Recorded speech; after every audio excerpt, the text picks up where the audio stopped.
नमस्कार दोस्तों, स्वागत है आपका हिंदी नॉलेज शो में। तो दोस्तों, आपने वो कहावत तो सुनी होगी कि बंदर को मिली हल्दी की गांठ और वो पंसारी बन बैठा। अर्थात बेकार इंसान को अगर आप कुछ थोड़ी सी भी चीज़ दे दोगे तो वो खुद को बहुत बड़ा सेठ और बहुत बड़ा दुकानदार मानने लगता है। और ऐसा ही कुछ हो रहा है दुनिया के सबसे ताकतवर देश और हमारे पड़ोसी पाकिस्तान के साथ। जी हाँ, वो सुपर पावर ही है और अमेरिका और चीन तक भी उसकी पैरों की धूल है। तो आइए पहले खबर जान लेते हैं कि खबर क्या है और फिर आपको पता चल जाएगा ऑटोमेटिकली कि क्यों ये कहावत पाकिस्तान पर फिट बैठती है। दरअसल खबर ये आ रही है अलग अलग मीडिया सोर्सेज से कि जो पाकिस्तानी लड़ाकू विमानों ने कल भारतीय सीमा में घुसपैठ करी है। जी हाँ, लेकिन आपको फिर से याद दिला दूं कि भारतीय वायुसेना ने अभी तक इस पर कोई भी बात नहीं कही है, उनकी तरफ से कोई ऑफिशियल बयान नहीं आया है। लेकिन फिर भी अगर हम सबसे रिलायबल सोर्स पर जाने तो वो थे हिंदुस्तान टाइम्स। उनके अनुसार जो 10 किलोमीटर का एरिया होता है लाइन ऑफ कंट्रोल का, वहाँ पर ना भारत ना ही पाकिस्तान कोई भी लड़ाकू विमान या कोई भी एरियल गतिविधि नहीं कर सकते।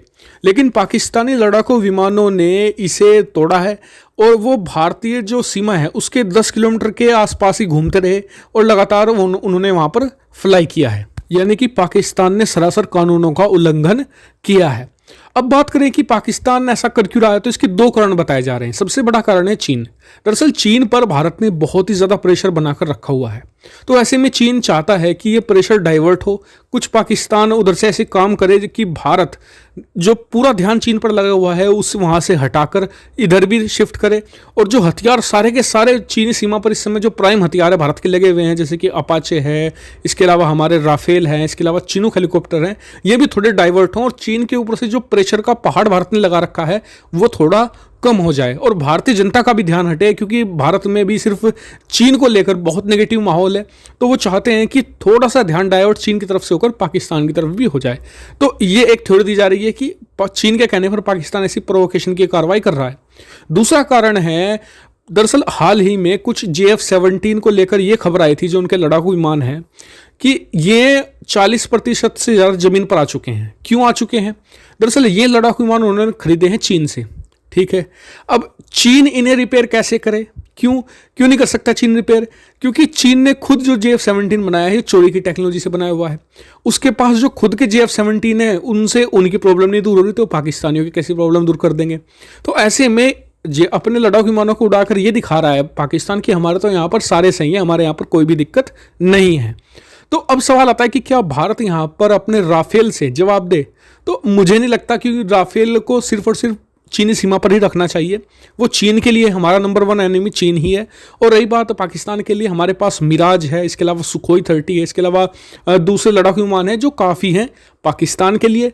उसके लिए राफेल भेजना बहुत ज़्यादा बड़ी बात हो जाएगी। तो इसलिए राफेल को हमें जितनी भी पावर है सारी की सारी यूटिलाइज करनी चाहिए लाइन ऑफ एक्चुअल कंट्रोल पर, यानी कि चीन वाली सीमा पर, ना कि LOC पर। और बताया जा रहा है कि मोस्ट प्रोबेबली अगर पाकिस्तान ने ये लड़ाकू विमान उड़ाए हैं तो ये JF-17 हो सकते हैं, क्योंकि JF-17 को लेकर पाकिस्तान अपने आप को बहुत बड़ी सुपर पावर, बहुत बड़ी तोप मानता है, जबकि उसे ये नहीं पता कि उसने खुद ये खरीदे हैं और जिससे खरीदे हैं उसने खुद 3-4 देशों से टेक्नोलॉजी चोरी करके इसे बनाया है।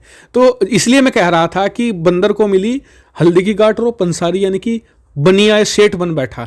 यही पाकिस्तान की हालत है। वो अपने आप को सुपर पावर मान रहे हैं JF-17 लेकर, क्योंकि जो मिराज हैं, जो दो मेन फाइटर जेट थे, मिराज था और F-16 था, दोनों की ना तो मेंटेनेंस हो रही है, दोनों जमीन पर है। इसलिए बचा कौन? JF-17 तो उन्हें ही उड़ाकर अपनी जनता का मोराल हाई वो कर रहे हैं। ये सिर्फ ब्लफ है, असल में पाकिस्तान से होना कुछ नहीं है। इसलिए हमें अपना पूरा ध्यान चीन पर ही लगाना चाहिए। हालांकि भारतीय वायुसेना ना ही भारतीय थल सेना की तरफ से भी कोई जवाब आया है।